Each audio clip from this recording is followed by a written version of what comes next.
ये बात उन दिनों की है जब बुद्धा मरवन में अपना समय व्यतीत कर रहे थे। इस समय तक बुद्ध की प्रसिद्धि दूर दूर तक फैल चुकी थी।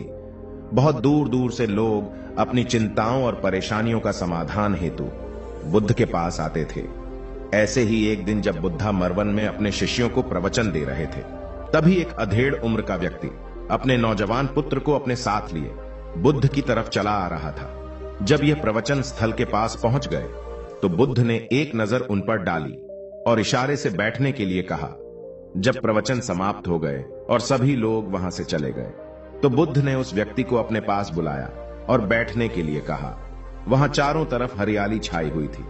मौसम बहुत सुहाना था और तरह तरह के पक्षियों की आवाजें गूंज रही थी। ऐसा नजारा देखकर उस व्यक्ति को अंदर से असीम शांति महसूस हो रही थी।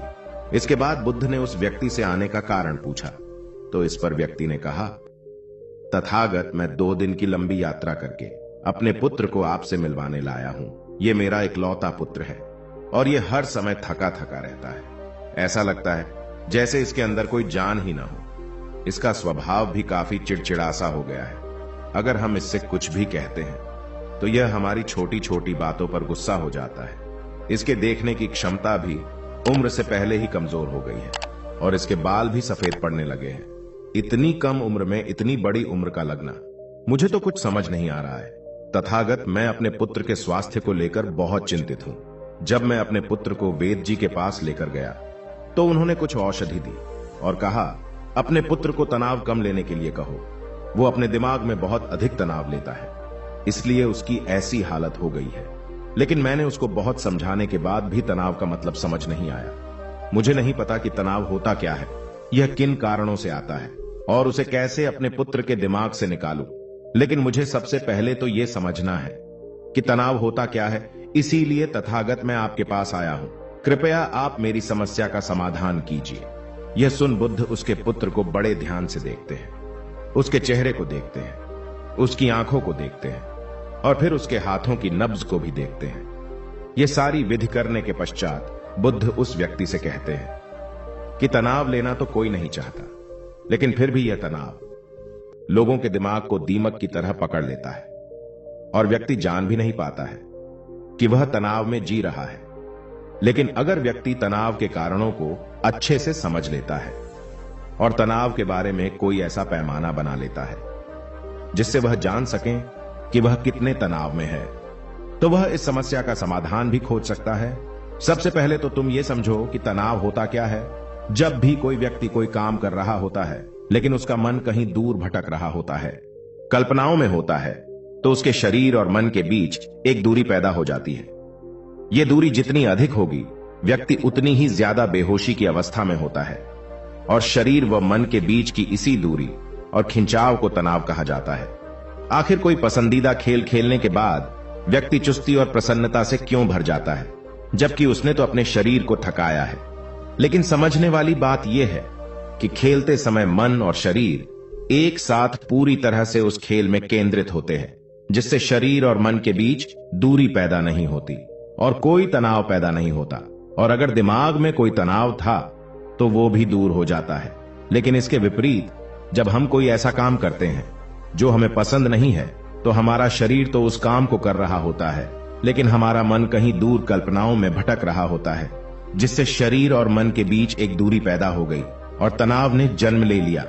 इसीलिए व्यक्ति को एक समय पर सिर्फ एक ही काम करना चाहिए और अपने तन और मन की सारी शक्ति उसी एक काम पर लगा देनी चाहिए, जिससे व्यक्ति के अंदर तनाव पैदा ही ना हो। इसके बाद बुद्ध ने कहा, तनाव पैदा होने के मुख्य 8 कारण होते हैं और जिसने इन कारणों को समझ लिया वो जीवन भर तनाव मुक्त रह सकता है। मुख्य कारणों में सबसे पहला कारण है अति महत्वाकांक्षी होना। महत्वाकांक्षी होना अच्छी बात है, लेकिन क्या कभी आपने इस बात पर ध्यान दिया है कि इंसान के लक्ष्य कभी पूरे ही नहीं होते हैं। उसका एक लक्ष्य पूरा हुआ नहीं कि वह दूसरे की तरफ भागने लगता है, दूसरा पूरा हुआ तो तीसरे की तरफ, और इस तरीके से वो अपने लक्ष्यों को पाने के लिए जिंदगी भर गोल गोल घूमता रहता है। इसीलिए जो व्यक्ति अति महत्वाकांक्षी होता है, जिसने बड़े बड़े लक्ष्य बनाए होते हैं, वह वर्तमान में कभी रह नहीं पाता है।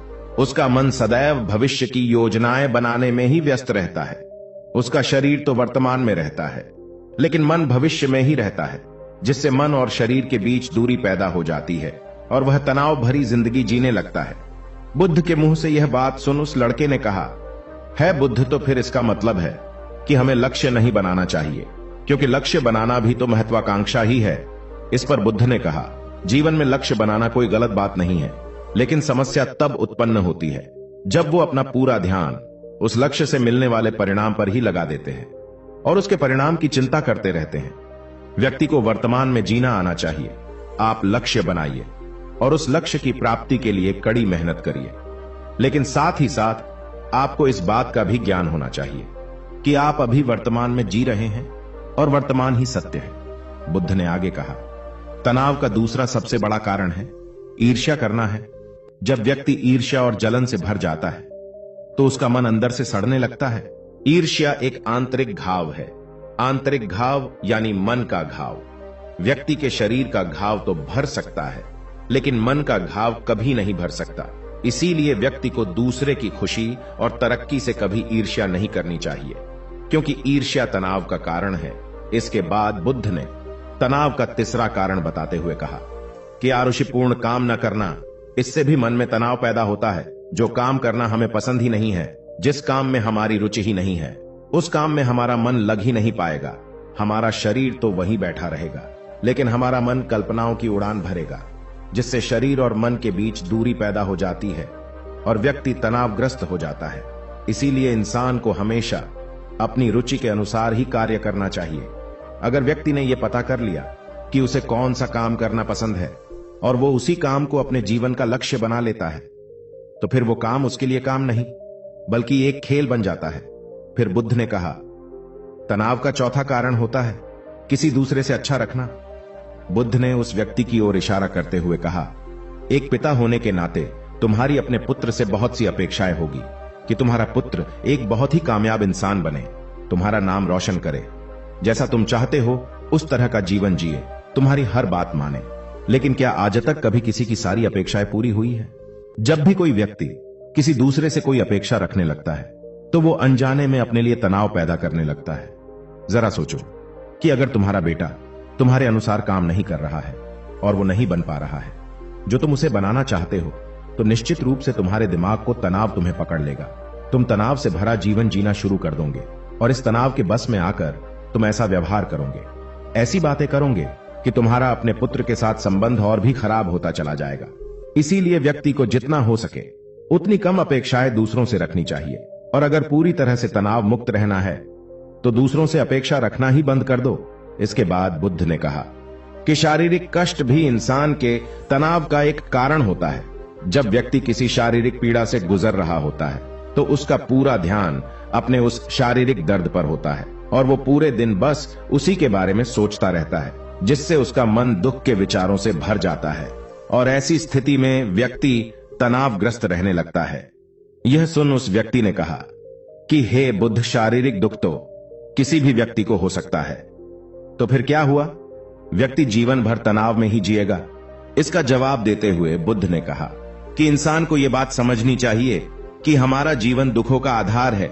जैसे जैसे हमारा जीवन आगे बढ़ता है, इसमें दुख आते हैं, बीमारियां आती है और फिर अंत में मृत्यु भी आती है।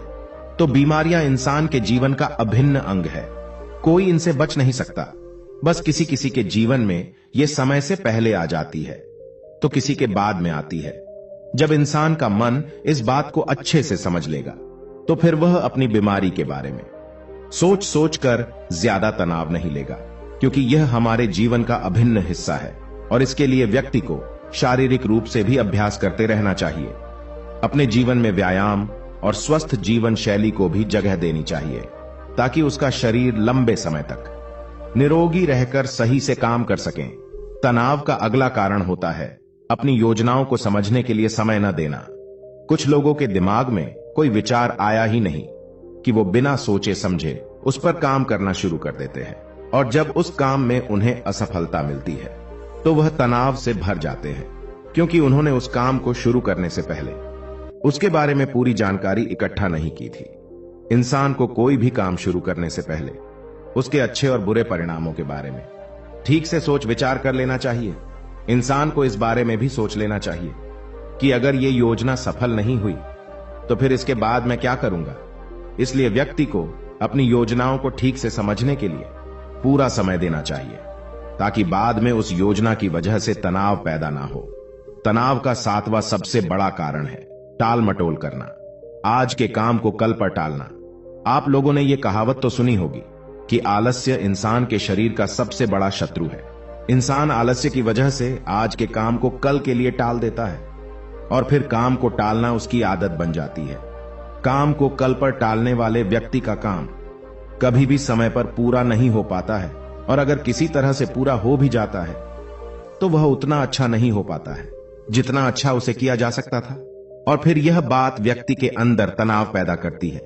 लेकिन काम को टालना या काम को एकदम अंत समय पर करना एक आदत है, इसीलिए व्यक्ति ना चाहते हुए भी बार बार अपनी इस आदत का शिकार बन जाता है और काम को टालता रहता है। और फिर जब काम की समय सीमा पास आ जाती है तो वह तनाव से भरकर काम को पूरा करने का प्रयास करता है। इसीलिए तनाव मुक्त रहने के लिए व्यक्ति को काम को टालने की आदत छोड़नी पड़ेगी, और यह तभी संभव है जब व्यक्ति काम को समय से पहले खत्म करने का निश्चय करे।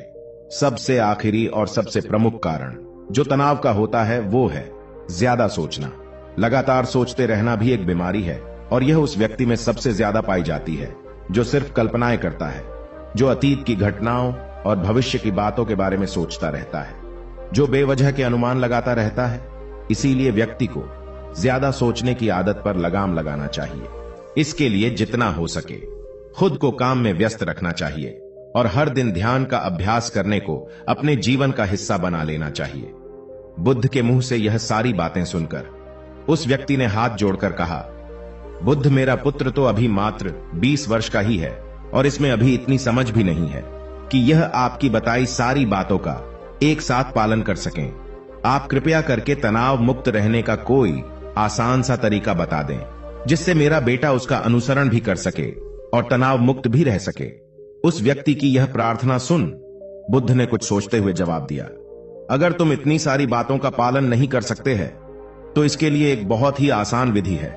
तुम एक बार मैं एक काम को करने पर ध्यान लगाओ। जो भी काम कर रहे हो उस समय पर सिर्फ उसी काम को करो, सिर्फ उस पर ही अपना पूरा ध्यान लगाओ। और अगर तुम्हारा मन इधर उधर भटक जाता है तो जैसे ही तुम्हें याद आए उसे वापस फिर उसी काम में लगा दो। यह सबसे आसान और अच्छा तरीका है तनाव मुक्त रहने का। जब तुम भोजन करो तो उस समय सिर्फ भोजन ही करो, उसके पूरे स्वाद का आनंद लो, उसका अनुभव करो। जब चलो तब अपना पूरा ध्यान सिर्फ चलने में ही लगा दो। इससे तुम्हारा मन और तुम्हारा शरीर दोनों एक जगह पर केंद्रित रहेंगे, दोनों के बीच दूरी पैदा नहीं होगी, जो कि तनाव का मुख्य कारण होती है। इसीलिए जहां तक संभव हो सके एक समय पर सिर्फ एक ही काम करने का प्रयास करें, वो भी पूरे ध्यान के साथ। दोस्तों, आशा करता हूं कि आपको इस कहानी से काफी कुछ सीखने को मिला होगा। धन्यवाद।